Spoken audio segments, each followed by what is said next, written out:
Welcome to KnotWork Myth and Storytelling. This is the show where ancestral wisdom meets the modern imagination.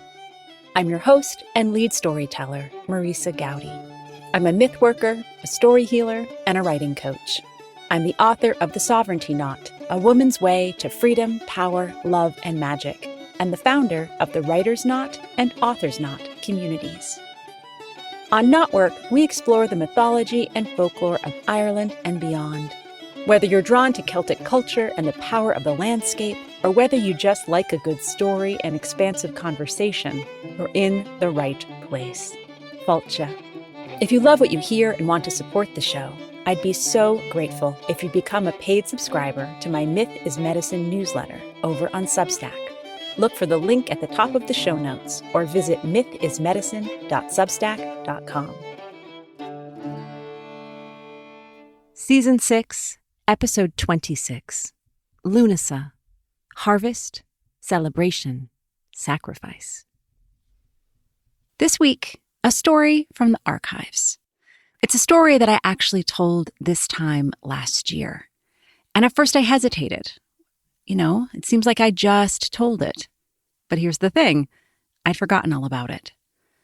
I think so many of us who are in this world of content creation, or so the modern phrase goes, though another way to put it, a more noble and beautiful way to put it, is those of us who create art for an audience on the regular, worry about how we'll be received if we dare to do something again.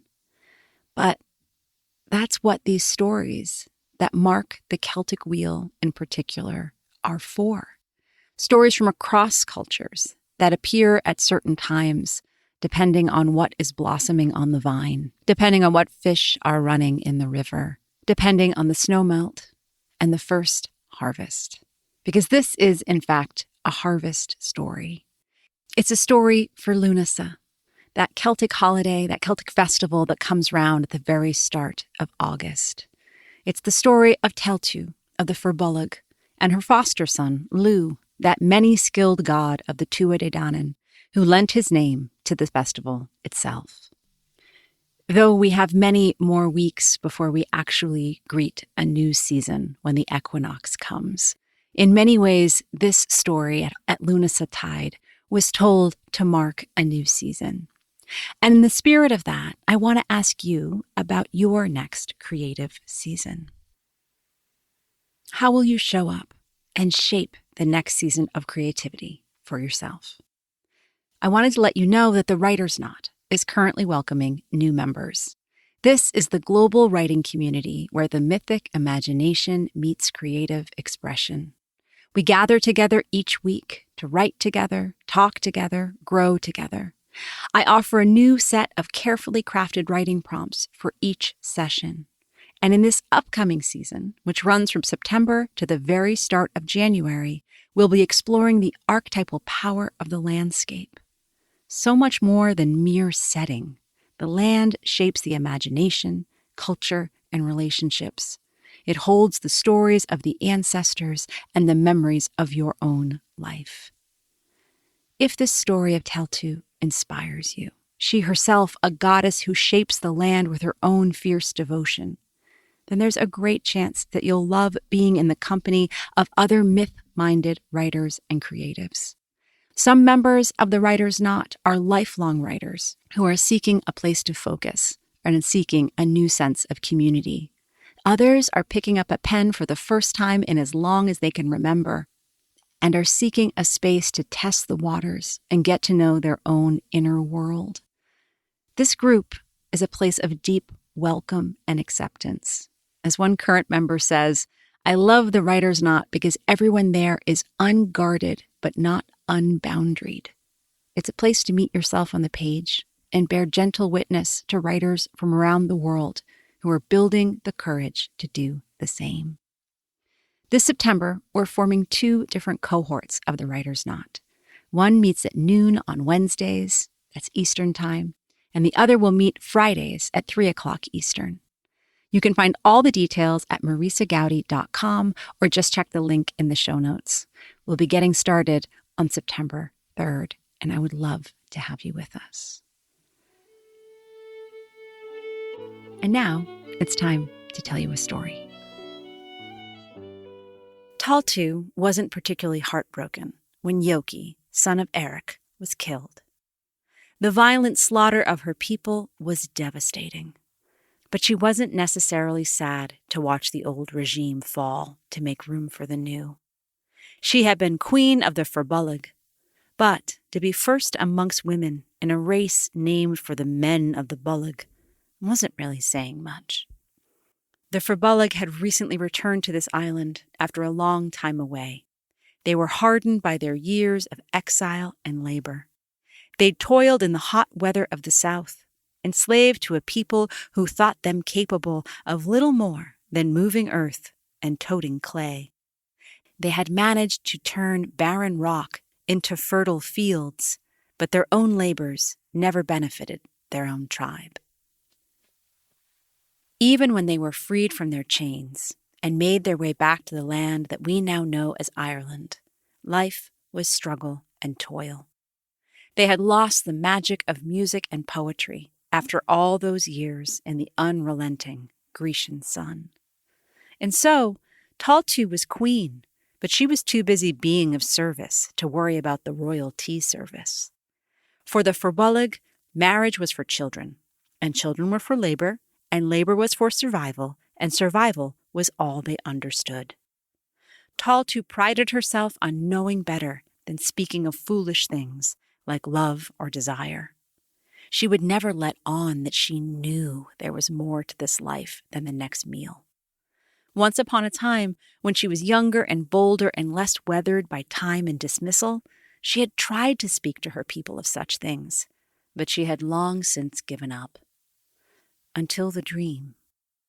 She couldn't keep the dream of 1,000 black birds filling the sky to herself. She awoke with a terrible, stony certainty in her belly. A new fleet of warriors was speeding toward their shores. Her husband Yoki dismissed her, as she had expected. He returned to the endless quarrels with his men about the lack of fish in the river and what the latest hunting expedition had produced. Tailtiu nursed her terror in silence as she joined the rest of the women, harvesting roots and gathering mushrooms and acorns from the great oak grove. And then they all smelled the smoke. The horde of marauding heroes arrived in great clouds of white and gray and black. It seemed as if they blew in on magic mists, but it was only that the new arrivals had burned their boats when they landed upon the shore. These were the Tuatha Dé Danann, the people of the goddess Danu, and they were utterly certain they would not need those boats again. They were here to conquer and bring their new breed of magic to this land cradled in the northern seas. The Firbolg put up a mighty resistance, but nearly all died upon that battlefield. Tailtiu and her women were safe. They hid in the mighty oak groves, nestled beneath the moss that blanketed the fallen trees that still served the sacred purpose in this mighty forest. In the negotiations following the 4-day battle, the Firbolg were given the land of Connacht, the western province with its gorgeous, lonesome shores. Over time, as the Tuatha Dé grew more established on this land, weaving their songs into the streams and letting the soft light of a spring morning shape their bardic dreams, a peace grew between them and those they'd pushed to the distant west. The Tuatha Dé were a confident lot, but they wanted to do all that they could to make certain they would ever reign over these forests and mountains and rivers. They sent their best and brightest, a deeply talented boy named Lugh, to foster with the Firbolg people. Tailtiu, ever attentive, ever steadfast, ever kind, was the clear choice to serve as the boy's foster mother. Their bond was a powerful one and promised to last through this lifetime and beyond.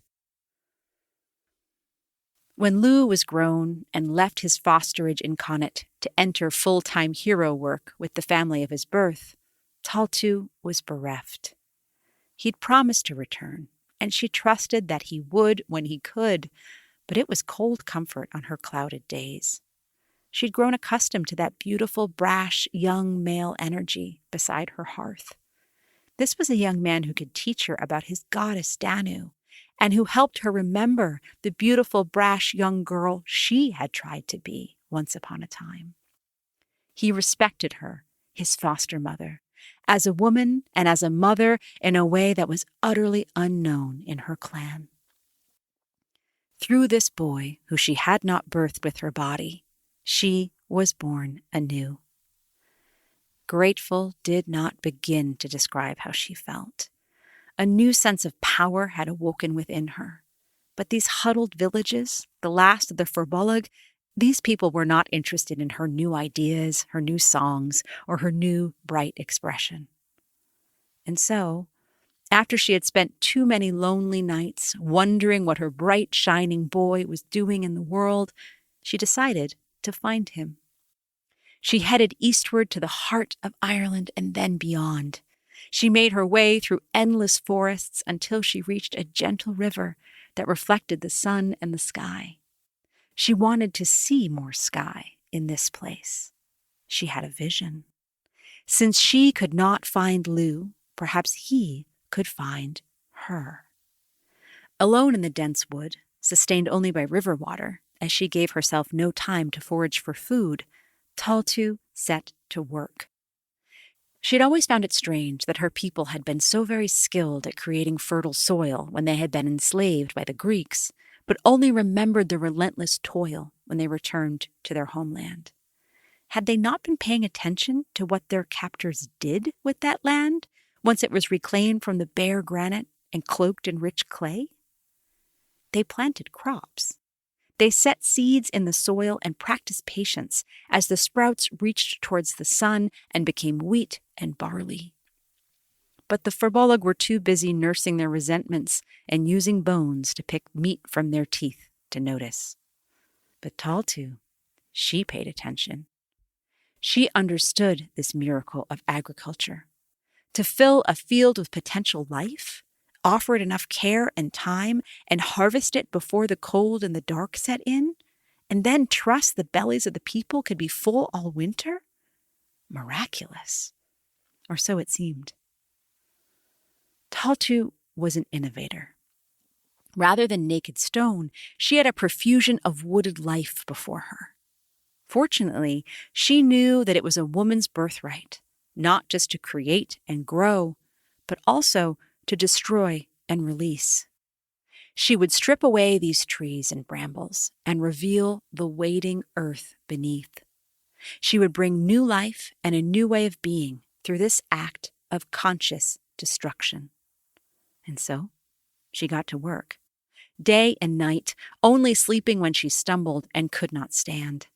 She had no tools but her own hands, her devotion to her golden boy, and her desire to offer the new people of this land and their goddess an enduring way to show her gratitude. After a full season of labor, great clear plains flanked the sides of this meandering dark river. She was pleased, but she was depleted, and beyond depleted. She lay down for a rest. This time she would allow herself more sleep, real sleep. But she never rose again. In the meantime, Lugh had heard of the mighty woman who single-handedly transformed the forest beside the meandering Blackwater River. He wanted to know who such a being might be, and he set out as soon as his heroic schedule would allow. On the riverbank, he saw a crumpled form. By the long hair and the slim ankles, he knew she was female, but she was so very small. Only when he stretched his own radiant hand to touch her shoulder and turn her toward him did Lugh realize it was his own beloved Tailtiu. She had been a holy mountain to him in life. How did she have such a narrow face, such fragile wrists, such slim hips? He wept and cried out, and his voice was swallowed by the vast new expanses that surrounded him. Now Lugh was as wise as the mother he mourned, and he understood what Tailtiu had been imagining when she set herself to this impossible task.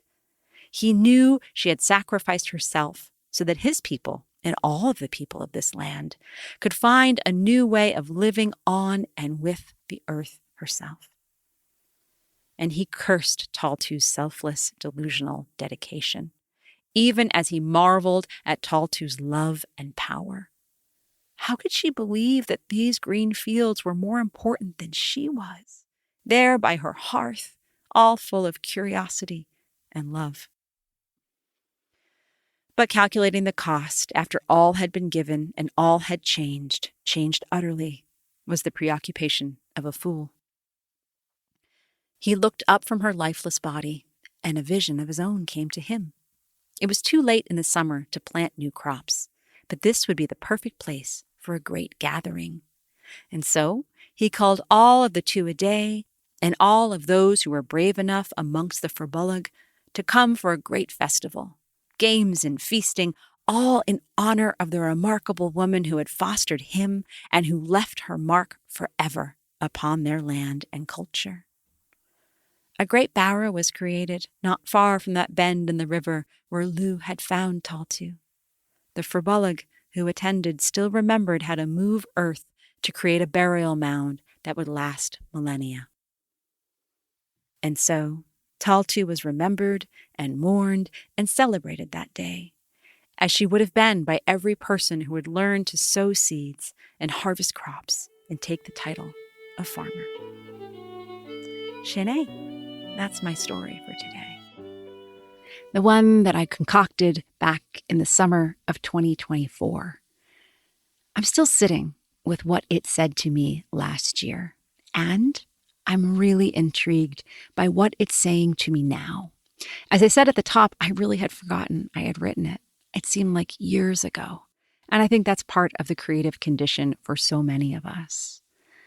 And yet, as I come back to it, it's so clear that this story had and still has so much to teach me about work and overwork and all the ways we can get so caught up in what we convince ourselves must be done, regardless of the cost. Think back to the story. Did Tailtiu have to clear the fields? Did she have to do it alone? Could she have paced herself, nourished herself, allowed the job to take the whole of the summer and maybe more? Could she have been able to trust that Lugh would have found her if she would just wait for him? But the force of her mother's love, the vastness of her grief as she was left with that empty nest, it left no time for patience. And of course, she must have inherited some sort of deep get-it-done gene from her Firbolg ancestors, who knew nothing but toil and never would have had the chance to rest or pace themselves. They were enslaved, after all. It wasn't patience and self-care that got them free of the Greeks. It was work and ingenuity and certainly a great deal of pain. They even used the sacks that they'd been forced to use to haul earth and clay to build coracles and canoes that they would use to sail from the Mediterranean all the way to Ireland. Now, what informs my second hearing of my own story is a year of living, of course, but it's also my recent in-depth experience with the Bard Mythology's summer school. I'll be telling you more and more about that experience, I know, as this season comes to a close and a new one begins, and I'm so excited to introduce you to many new storytellers from their community. But as part of the Bard Mythology Summer School, we spent time really looking deep at the Lower Gavala Éireann, the Book of Invasions. That's a key source for this particular story. And every time you have an opportunity to revisit a text, or even more importantly, to sit with a group and talk about all the resonances and different interpretations, just simply the people in any given circle could have about a story, your perspective grows. And so, as I look back at my own retelling, I see the way that feminism and a love of the divine feminine that I really rooted into the hearts of the Tuatha Dé was in deep contrast to what I named as a deeply limited Firbolg people. The version that I offered you last year was sourced in the work of friends and KnotWork contributors like Jen Murphy and Ali Isaac, both of whom you would have heard in past episodes telling their own stories. And I wove my own interpretations of the original source materials with theirs. And I really was staying within the lines of the tradition, even as I imagined the bits that the bare bones manuscripts didn't provide. But again, as the bard is offering me even more insight into mythologies, they've been at this work for 30 years and more, after all, I found my way over to their website and was reminded and surprised by what I had seen there, because these ideas didn't necessarily show up in my own telling. This is from the Bard site. I'll include the link in the notes. No lakes burst forth when they landed, and they cleared no new plains, nor had they to fight against the Fomorians, the people who were here before them, for dominion over Ireland. They did decide to divide Ireland between these 5 chieftains, all of them of the Firbolg, named previously in the passage here. And that was the first division of the provinces we still know today. So that's very cool. They were really thinking in terms of leadership and geography and the process of naming. But here's something that's even more striking. The Firbolg named the southernmost province Munster, and it became the land of poetry and music. Leinster in the east was the land of prosperity, while Connacht in the west was the land of wisdom. And then the north, the stony soil of Ulster, bred strong men and women and became the land of warfare and strife. In the center, Meath was the province of the High King, which unified all the others with the seat of the kings at Tara and the seat of the Druids at Uisneach. The Firbolg ruled Ireland for 37 years and had 9 kings in all that time. Now, when I write this story anew at some point when I feel called to, I think I'm going to have to think about the way that these Firbolg people, who I sort of sold short as a bunch of, well, were they ignorant in my telling? Were they just disinterested in the niceties of things like poetry and the creation of a rather sophisticated government? I just had them being a bunch of guys loading bags who were out for a bid for survival. When I wove this story, I was thinking about the heroine. I was thinking about her specific needs in terms of the narrative. At that point, it didn't capture my imagination and my interest. The way that the Firbolg were a people driven off their land by other invaders, the Nemedians. The way that they'd been enslaved for 200 years. The way they traveled thousands of miles by sea in boats made of those same bags that gave them their name. Now, when I look back at this story, I'm thinking a bit more about the way we may tell stories and look to anyone, any other group who are named as other. Those whose experience has been too hard, too foreign, too rigid, according to the standards that we ourselves hold dear. The others that we tend to flatten in order to make our own chosen ones more three-dimensional. Now that I've seen that in my own narrative, I feel the urge to pull it down, rewrite it, give myself a hard time for my own lack of curiosity. How dare I focus so much on Tailtiu when I wasn't even thinking about her own long-term traumatized people? But then I can remember what I've learned in my years of myth working. The way that I know that these stories reveal their aspects to us when their moment is right. When we as individuals have eyes to see specific details, and most importantly, the hearts to receive them. Last year, when I developed the version of this story you just heard, I was focused on the ways we work and overwork. I was particularly interested in the ways that mothers and women and all people who live fully into the verb that is mother tend toward self-sacrifice. I chose details that helped me tell that particular tale. And now, for a multitude of reasons, one of those being the amount of healing and reflection that I did simply by working with this story so closely, I can now see new perspectives. It's much like the whole onion thing, right? You work with a myth at one layer of personal preoccupation or collective big picture concern, and then later you come back, ready to find yourself engaging with another layer and wondering how you never saw it before. Last time I told the story of Tailtiu and Lugh, I was thinking about gender roles. In the commentary that followed, I dove deep into the cost of settled agriculture and what might have happened to the entire history of the world if we hadn't accepted that the accumulation and cultivation of land was the only way forward. I still think that's an interesting question, but what I see now when I look to this story are the ice raids across the U.S.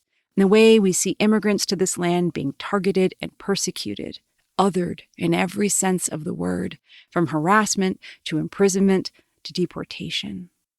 I'm aware of how I might have taken an entire race of people and flattened their story to add cause and stakes to the tale of a singular heroine. It's something we do in fiction all the time. In fact, we know that fiction tends to work not when we try to write about great big masses of people, but when we really allow our readers and listeners to focus in on the emotions they feel about one or two or any very small group of beings. But it's something for us to be aware of when we might lose the story of a people in order to tell one person's story. I think it's possible to be sensitive and to do both. Like many things, including extractive capitalism and the rise of fascism, it's not inevitable that we offer preference to the one over the many. I'll tell this story in a new way next time. And it's my hope that by sharing it, even in a way that feels perhaps incomplete at this moment, it's an invitation to you to think about the way that you tell, read, and consume stories. Who are you honoring? Who are you casting in shadow? Who have you neglected because that's just the way it's always been? I'm going to leave it there. I hope that this story of Tailtiu has offered something to you, whether it's about the way that you engage with work and with service, whether it's the way that you're being called to rest and practice patience, whether there's something to be said about the way that you have accidentally or otherwise othered people, forgotten that they have a worthy narrative too, and decided there's just one way to tell a story. Because that is what I'm learning in KnotWork over and over again. We're well into the hundreds of episodes. Repeats are going to happen. And whether that is bringing you something from our best of archive, or it's inviting new storytellers to come with different takes on tales we've already shared in the last few years, that is a key aspect of mythworking. It's the revisiting, the retelling, the reimagining, to allow the work itself to keep reworking us. It just occurs to me that we are still in the midst of a Mercury retrograde. And while I was traveling during it and generally speaking decided to tune out all astrology and decide that it didn't apply to me, I have had so many friends and colleagues and clients call this one out. So I want to remind you, if you find that communication seems difficult and you're never making that connecting flight when you need to, keep in mind that this time of retrograde, when Mercury, the planet that's so connected to communication, seems to be making everything in your life go backwards, it's also a powerful time to review, to revise, to go back, to look for what's good in what's been there in the past, and to look to what wants to be revisited and wants to remake us in some small way. I hope that your first harvest of Lughnasa is full of fertile possibility. I hope you'll consider joining us in the Writer's Knot when we get started together in early September and really take on that energy of autumn and, of course, that energy of back to school for those of us in the Northern Hemisphere. There's something to be said for allowing that particular rhythm so many of us have known since childhood and allowing it to continue to work on us as adults, to begin again together, to write together and imagine together. Blessings, Lughnasa blessings to all.